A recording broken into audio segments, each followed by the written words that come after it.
ماضی یہ آج کے ایپیسوڈ میں یہ ماضی کے حصے چلیں گے۔ خانم کی شادی پہ سب نے بہت خوشی کی تھی۔ سب سے زیادہ خوش تو ارباز خان تھا، جسے اپنی من چاہی محبت مل گئی تھی۔ پھولے نہیں سما رہا تھا۔ گھر میں خانم کے نام کا سکہ چلنے لگا۔ ہر بات میں خانم کی مرضی شامل ہوتی، جس سے وہ اور زیادہ مغرور ہو گئی۔ یہ بات کو یونیورسٹی میں مریم پسند آ گئی۔ خانم کی مرضی نہ تھی کہ یہاں رشتہ ہو، لیکن عباد کی ضد کے آگے وہ ہار مان کے مریم کو بیاہ کے لے تو آئی، لیکن اسے قبول نہ کیا۔ ہر بات پہ اس پہ نکتہ چینی، اس کا جینا حرام کر دیا خانم نے۔ اور جب خانم امید سے ہوئی تو پورے خان ولا میں مٹھائیاں بانٹی گئی، خیرات اور نذرانے پیش کیے گئے۔ وہ اس دوران مریم کو بھول کے اپنی زندگی میں مگن ہو گئی۔ مریم نے سکون کا سانس لیا۔ شہیر کے اس دنیا میں آنے پہ خانم کے پاؤں زمین پہ نہ پڑ رہے تھے۔ مجھ بوڑھی کو اپنے خان کے آنے کی بے انتہا خوشی تھی کہ خانم کی ہوئی ساری زیادتیاں میں بھول گئی۔ خانم کے چاہنے پہ میں نے جائیداد کا ایک بڑا حصہ شہیر کے نام کر دیا، لیکن میں نے بے ایمانی نہیں کرنی تھی۔ جمیلہ کے بچوں کا بھی حق تھا اس جائیداد میں، وہ بیٹی تھی اس گھر کی، اور عباد کے بچوں کا تو اتنا ہی حق تھا جتنا ارباز کے بچوں کا۔ اور بس یہیں سے بات بگڑی۔ خانم نہیں چاہتی تھی کہ جائیداد میں کسی کو کوئی حصہ ملے۔ سال بعد مریم کو امید لگی، سبھی خوش تھے ماں سوائے خانم کے۔ اور ایک دن بس کسی طرح وہ زہر کی پڑیا مجھے لا دو، اس مریم کو کھلا کے اس سے جان تو چھوٹے۔ مجھے یہ قبول نہیں تو اس کی اولاد کو کیسے اپناؤں گی میں؟ بیٹا ہوا تو خان والا کی وراثت کا حصے دار بن جائے گا، اور اگر بیٹی ہوئی تو شہیر کے ساتھ نکاح کا ڈھنڈورا پیٹنا شروع کر دے گی میری سانس۔ مجھے دونوں صورتوں میں مریم کی اولاد اس خان ولا میں نہیں چاہیے۔ اپنے نادر منصوبے کو وہ فون پہ کسی کے ساتھ ڈسکس کرتے، وہ ارد گرد کا ہوش کھو چکی تھی، جبکہ دی جے اس کی ساری باتیں سن چکی تھی۔ اس کے ساتھ مریم نے بھی ساری باتیں سنی۔ دونوں خانم کے منصوبے سے بری طرح ڈر گئی تھیں۔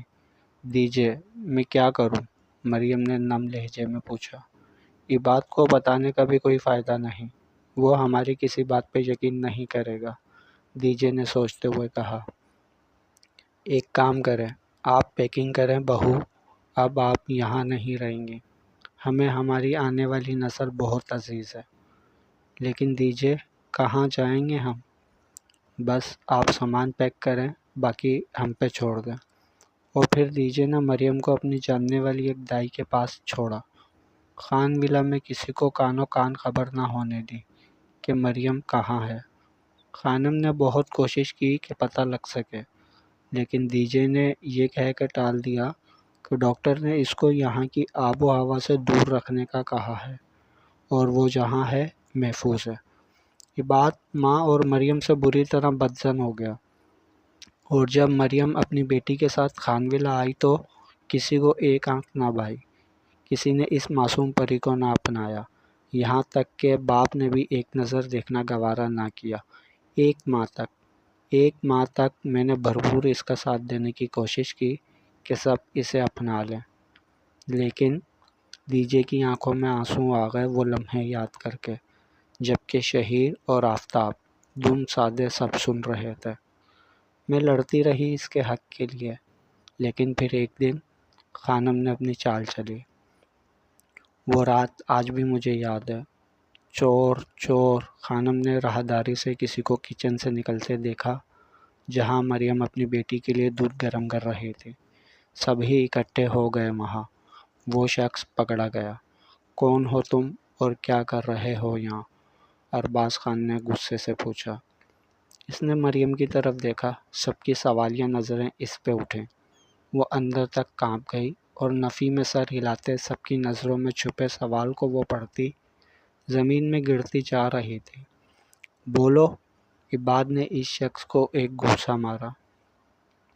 میں خود نہیں آیا، اس نے بلایا تھا، منہ سے خون صاف کرتا وہ پھنکارا۔ سب کو تو جیسے سانپ سونکھ گیا تھا۔ کیا بکواس ہے یہ؟ دی جے نے بیچ میں پڑھتے کہا۔ بزرگوں، یہ بکواس نہیں، اسی عورت نے مجھے ملنے کے لیے بلایا۔ پیسے بھی مانگتی ہے، وہ بھی دیتا ہوں۔ وہ مزید بولتا مریم کو تپتے صحرا میں کھڑا کر گیا۔ کیسے پیسے؟ بولتی کیوں نہیں؟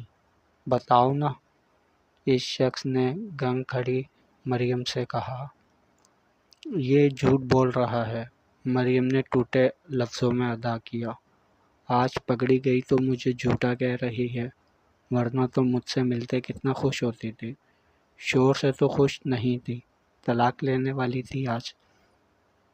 ابھی وہ مزید کچھ کہتا کہ عباد نے اس کے منہ پہ در پہ تھپڑ مارے اور مارتا ہوا باہر لے گیا۔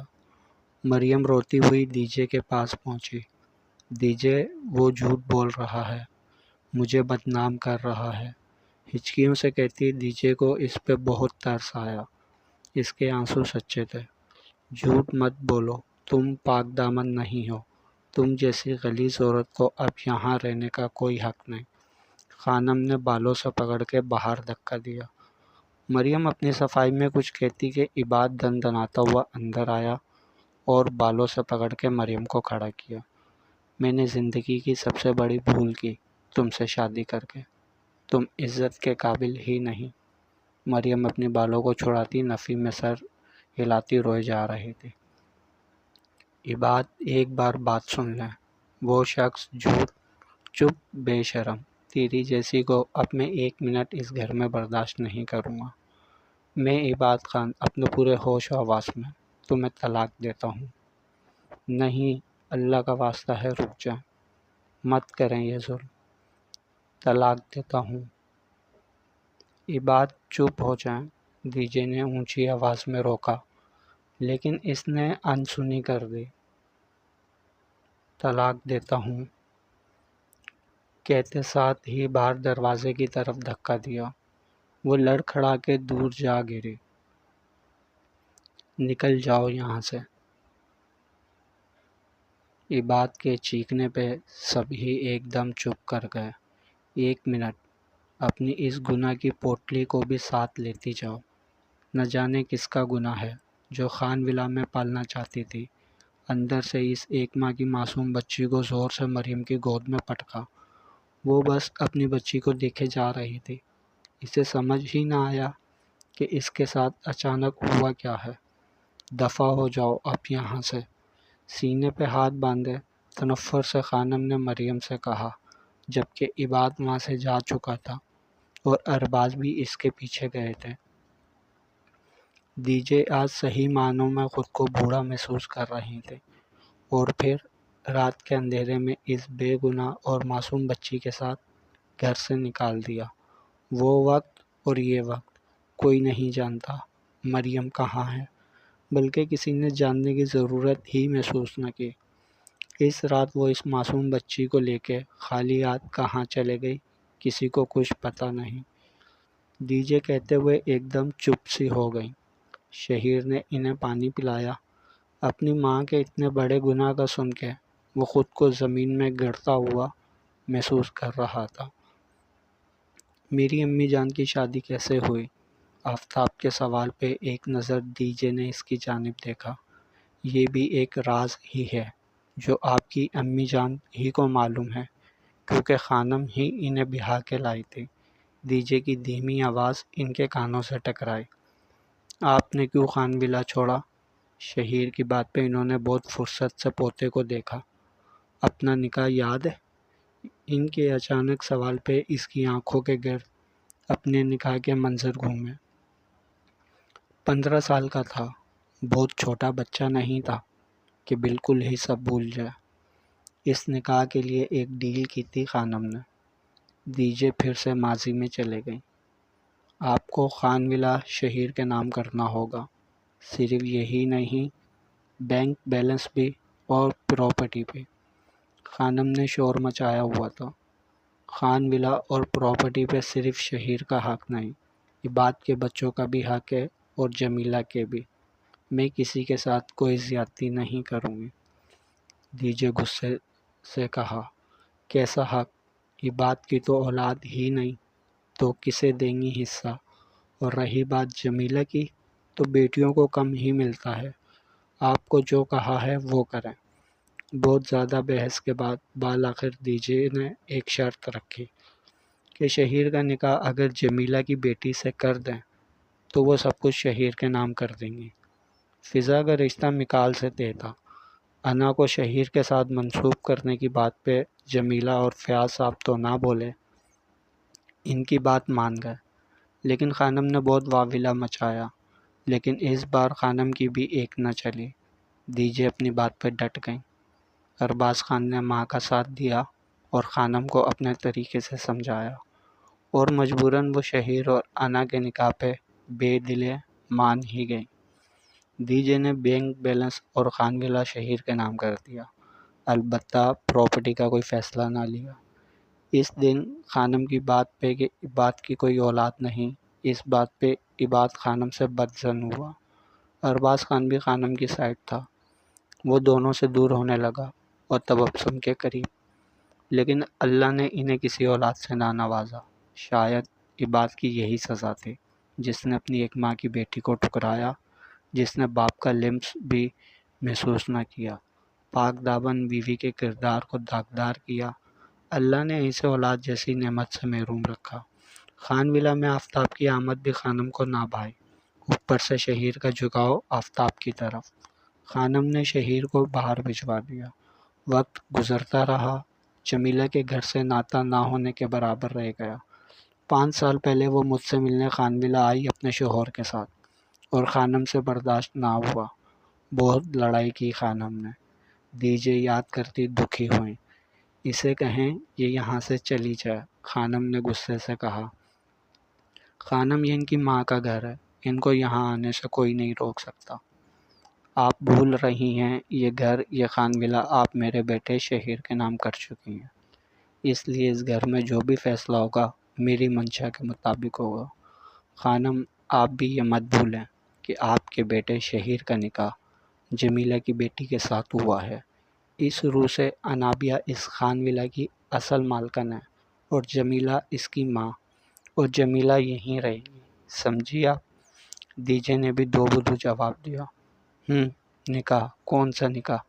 بچپن کا نکاح کوئی معنی نہیں رکھتا، اور اب نکالے یہاں سے اسے، نہیں رکھنا کوئی نہ تھا اس کے ساتھ۔ خانم نے دیجے کی آنکھوں میں آنکھیں ڈال کے کہا۔ دیکھ رہے ہیں آپ ارباز اپنی بیوی کو، کیسے وہ آپ کی ماں اور بہن کی بے عزتی کر رہی ہے۔ دیجے خاموش کھڑے تماشا دیکھتے ارباز سے مخاطب ہوئے۔ دیجے، آپ کیوں خانم سے بحث کر رہی ہیں؟ آپ بحث کر کے بات کو مزید بگاڑ رہی ہیں، وہ بہتر فیصلہ کر سکتی ہیں، آپ ان کی سائڈ لیں۔ ارباز کے کہے الفاظ دیجے کے دل کے پار ہوئے، جمیلہ کی آنکھوں میں بھی آنسو آ گئے۔ چلیں سلطان صاحب، چلتے ہیں، جمیلہ مزید خرابی دیکھتی شوہر سے بولی۔ نہیں جمیلہ، کہیں نہیں جائے گی، میری بیٹی کہیں نہیں جائے گی۔ دیجے نے آج پہلی بار اپنی بیٹی کی سائڈ لی۔ ٹھیک ہے، اگر وہ آپ کو زیادہ برا لگ رہا ہے تو آپ بھی ان کے ساتھ جا سکتی ہیں۔ خانم کے الفاظ دیجے کے دل پہ جا لگے۔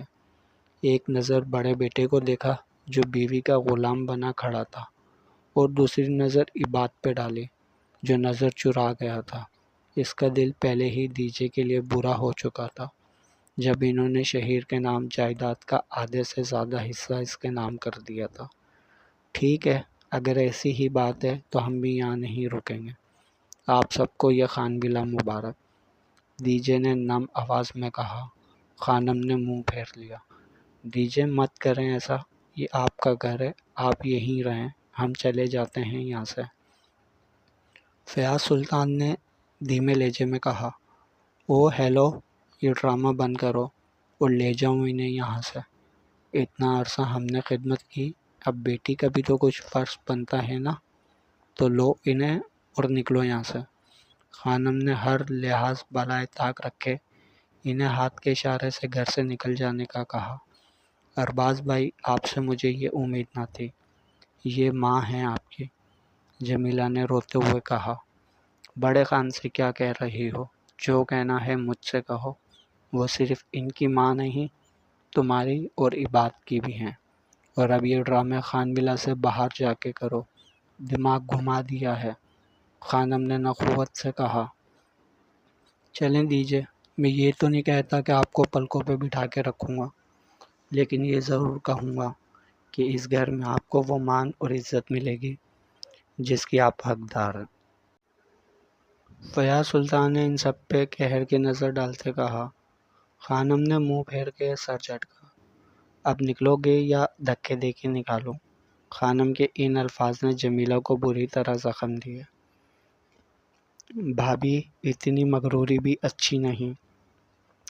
یاد رکھنا ایک دن آپ کی یہ لنکا آپ کا اپنا ہی ڈھائے گا۔ انگلی اٹھا کے وان کیا تو وہ غصے سے آگے بڑھتی۔ ان کو دھکے سے دروازے کی جانب دھکیلا۔ دیجے کو بھی خانم نے ہاتھ سے دھکا دیا۔ بس بہت ہو گیا، جا رہے ہیں ہم۔ فرعون مت بنے، کیونکہ فرعون کی لنکا کو موسیٰ علیہ السلام نے ڈھایا تھا اور انہوں نے پرورش بھی اس گھر میں پائی تھی۔ ڈریں اس وقت سے جب ایک موسیٰ آپ کی فرعونیت کو ڈھانے آ گیا۔ اس دن نہ آپ کو آسمان گلے لگائے گا، نہ زمین اپنی آغوش دے گی۔ فیاض سلطان نے غصے سے للکارا اور دیجے اور بیوی کو تھامے خان ولا کی دہلیز پار کر گیا۔ دیجے کی بات ختم ہوئی تو ان دونوں نے سر اٹھا کے انہیں دیکھا۔ دونوں ہی اپنے اندر ایک جنگ لڑ رہے تھے۔ یقین نہیں آتا مما جان اتنا گر سکتی ہیں۔ شہیر کے الفاظ پہ دروازے کے باہر کھڑے شامی کے وجود میں حرکت ہوئی۔ وہ بھی سب سچ جان چکا تھا۔ اس نے تشکر سے آنکھیں موند لی۔ یقیناً اپنی ماں کے اس روپ کو جاننے کے بعد شامی کو امید نہ تھی کہ وہ اپنی ماں کے خلاف جائے گا، لیکن سچ چھپر کے اس نے صحیح اور غلط کو پہچانا۔ انابیہ کو لے کے وہ بہت پریشان تھا، لیکن اب شہیر کے رد عمل پہ مطمئن ہوتا وہاں سے ہٹنے لگا کہ دیجے کی بات پہ قدم وہیں رک گئے۔ بیٹا وہ تو اس سے بھی زیادہ برا کر سکتی ہیں۔ اب بات آپ پہ ہے، آپ اپنا رشتہ کیسے بچاتے ہیں، اپنے نکاح کو کیسے بچاتے ہیں۔ یاد رکھیے گا، ایک طرف ماں ہے جس نے جنم دیا، تو دوسری طرف نکاح جس میں اللہ اور اس کے رسول کو حاضر ناظر جان کے وفا کا ساتھ نبھانے کا عہد کیا ہے۔ مشکل گھڑی سے کیسے نکلنا ہے، سوچ سمجھ کے قدم اٹھانا۔ شہیر کے دماغ میں دیجے کی باتیں اپنا اثر دکھا رہی تھیں۔ دیجے آپ واپس خان ولا جائیں گی میرے ساتھ، اور آپ کا مقام، آپ کا رتبہ آپ کو واپس لوٹائے گا آپ کا پوتا، آپ کا خان۔ مضبوط لہجے میں کہتا اٹھ کھڑا ہوا۔ اور انابیہ، اس کا کیا؟ دیجے کے سوال پہ وہ پل بھر کو ٹھٹکا۔ ان کے پاس گھٹنوں کے بل بیٹھتا وہ ان کی آنکھوں میں دیکھنے لگا۔ میری دیجے، مجھے اس کی رخصتی چاہیے، آج، ابھی، اسی وقت۔ مضبوط انداز میں کہتا وہ دیجے کے ساتھ آفتاب کو بھی حیران کر گیا۔ اس طرح اچانک دیجے حیران ہوئے۔ اچانک ہی تو سارے پردے فاش ہوئے ہیں، اور مجھے میری بیوی چاہیے، اس کی رخصتی چاہیے۔ کیا اسے خان ولا میں وہ مقام دلا سکو گے جس کی وہ حقدار ہے؟ دیجے کے سوال پہ باہر کھڑے شامی کا دل چاہا دیجے کے گال چوم لے جا کے۔ آج تو وہ اسے حیرت میں ڈال رہی تھی۔ میں ایسا کوئی وعدہ نہیں کروں گا دیجے، کیونکہ میرے سامنے میری مما جان ہے، ان کے خلاف میں چاہ کے بھی کھڑا نہیں ہو سکتا۔ شہیر کے الفاظ پہ شامی نے دانت کچکچائے۔ لیکن یہ وعدہ ضرور کرتا ہوں، جہاں میری بیوی کی عزت نہ ہوگی میں بھی وہ جگہ چھوڑ دوں گا۔ اپنی بیوی کو پروٹیکٹ کروں گا، اپنی جان سے زیادہ اس کی حفاظت کروں گا۔ مضبوط لب و لہجہ دیجے کو مطمئن کر گیا، جبکہ شامی کا دماغ تھوڑا کنفیوز ہوا اور وہ وہاں سے ہٹ گیا۔ مجھے اپنے خان پہ پورا بھروسہ ہے، دیجے نے اس کو پیار سے دیکھتے کہا۔ تو پھر ڈن ہو گیا۔ شہیر کا بڑا بھائی ہونے کے ناطے آج ہی آپ کے ساتھ انکل سے رخصتی کی بات کرتے ہیں، آفتاب نے مسکراتے ہوئے کہا۔ معلوم نہیں فیاض اس طرح اتنی جلدی رخصتی کے لیے مانیں گے یا نہیں، بنا ارباز اور خانم کے۔ دیجے پرسوچ انداز میں بولے۔ ان کا ہونا ضروری نہیں اب دیجے، آپ ہیں نا، اور مجھے اپنی دیجے پہ پورا بھروسہ ہے، آپ منا لیں گے، شہیر نے پیار جتاتے کہا، جبکہ وہ دل ہی دل میں ماں سے ہر سوال کا جواب لینے کا ارادہ رکھتا تھا۔ آپ کیا کہہ رہے ہیں؟ پاگل ہو گئے ہیں کیا؟ کمل اس وقت ارسل کے آفس میں کھڑی تھی، جو بہت پریشان دکھائی دے رہا تھا، اور اس کی بات سن کے کمل کے پیروں تلے سے زمین نکل گئی۔ کمل پلیز بات کو سمجھو، تمہیں میں نے کبھی بہن کی نظر سے نہیں دیکھا، مجھے تم اچھی لگتی ہو، اور کون سا خان ہے جو 2 شادیاں نہ کرتا ہو؟ میں نے بھی کر لی تو کون سا گناہ ہو جائے گا، میں 2 بیویاں افورڈ کر سکتا ہوں۔ ارسل کا لہجہ اٹل تھا۔ آپ کا دماغ خراب ہو گیا ہے ارسل بھائی، مجھے بالکل بھی علم نہیں تھا کہ میں جسے اپنا بھائی سمجھتی رہی وہ اپنے دماغ میں اتنا گن رکھ کے۔ کیسا گن؟ ہاں، کیا کوئی غلط حرکت کی ہے تمہارے ساتھ، یا کچھ برا کیا ہے؟ صرف تمہیں پرپوز کیا ہے، تمہیں اپنانا چاہتا ہوں دل سے، پاس آتے گمبھیر انداز میں کہا۔ لیکن میں ایسا کچھ نہیں چاہتی۔ آپ اپنی بیوی کو دھوکہ کیسے دے سکتے ہیں؟ کمل کا دماغ سٹک ہو چکا تھا۔ دھوکہ کیسے؟ اسی نے تو میرے دماغ میں یہ سب ڈالا، اسی کی روز کی چک چک سے تنگ آ کر میں نے یہ فیصلہ کیا ہے۔ اگر اسے ایسا لگتا ہے تو اس میں حرج ہی کیا ہے؟ اس کے باپ نے تو 3 شادیاں کی ہیں، میں دوسری کرنے جا رہا ہوں۔ چپ، ایک دم چپ، خبردار جو آپ نے ایک لفظ مزید بولا تو میں بھول جاؤں گی کہ میں آپ کو کبھی اپنا بھائی مانا تھا۔ اپنا دکھتا سر پکڑے کمل دروازہ کھول باہر نکلنے لگی کہ پھر واپس پلٹی۔ خبردار، خبردار جو اس طرح کی دوبارہ کوئی بات بھی کی، میں آپ کو کیا کر لو گے تم؟ ہاں، ارسل کو بھی غصہ آ گیا تو غصے سے اس کا بازو جکڑا۔ وہ حیرانی سے اسے دیکھتی رہ گئی کہ تبھی دروازہ کھولے عظمیٰ اندر داخل ہوئی۔ وہ ان دونوں کو اس قدر قریب دیکھ کے ساکت رہ گئی، اس کے تو تن بدن میں آگ لگ گئی۔ ارسل نے دھیرے سے کمل کا بازو چھوڑا۔ عظمیٰ کی آنکھیں آنسوؤں سے بھر گئیں۔ آگے ہوتے ایک نظر شوہر کو دیکھا اور دوسری نظر کنول پہ ڈالتی اس نے کنول پہ ہاتھ اٹھایا کہ ارسل نے اس کا ہاتھ ہوا میں ہی روک لیا۔ نظر پلٹ کے حیرت سے اپنے شوہر کو دیکھا۔ خبردار جو کنول پہ ہاتھ اٹھایا تو بہت برا پیش آؤں گا، ہونے والی بیوی ہے یہ میری، سمجھی تم؟ غصے سے کہتا وہ عظمیٰ کو بہت کچھ باور کرا گیا۔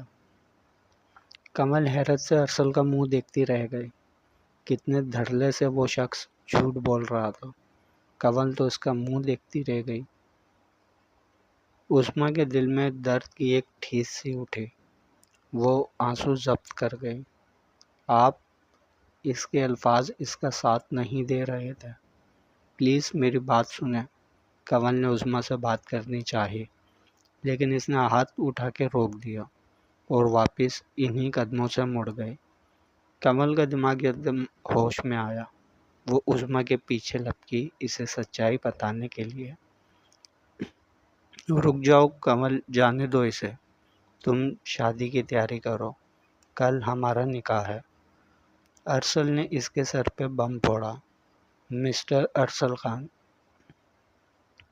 کسی بھول میں مت رہنا، میں مر تو سکتی ہوں لیکن تم سے نکاح کبھی نہیں کروں گی، نفرت سے کہتی وہ واپس باہر کی جانب مڑے۔ اپنے بھائی بلال کی جان کی خاطر بھی نہیں۔ بلال کے نام نے کنول کے پیروں تلے سے زمین نکالی۔ ایک پل کو اس کا وجود لرزا۔